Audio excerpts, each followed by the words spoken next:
ఇప్పుడు ఆయన మరి వైసీపీకి రామ్ రామ్ పాడైపోతున్నారా?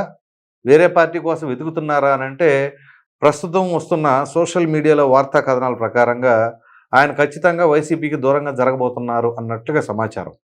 వాస్తవంగా గతంలో ఇదే కొడాలి నాని మాట్లాడిన మాటలు ప్రధానంగా అంటే అనుచిత వ్యాఖ్యలు వాడి గురించి కాదు.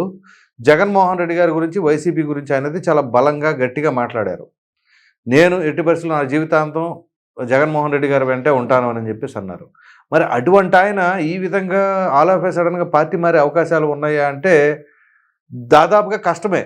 కానీ ఇప్పుడొస్తున్న వార్తా కథనాలు మరి అలా ఉన్నాయి.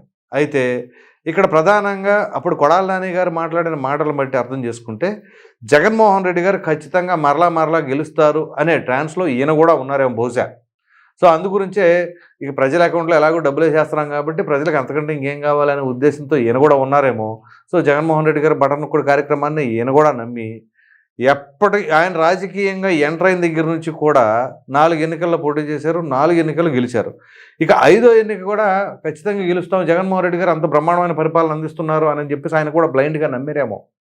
సో, అందుగురించే ఇక ఎవడొస్తాడు? ఏం చేస్తారు? పీకేస్తారా? అది చేస్తారా? ఇది చేస్తారా? అని చెప్పేసి గట్టిగా మాట్లాడారు. తీరా కట్ చేస్తే ఆయన పొలిటికల్ కెరీర్‌లో ఎప్పుడు ఊహించలే ఇటువంటి ఓటమి.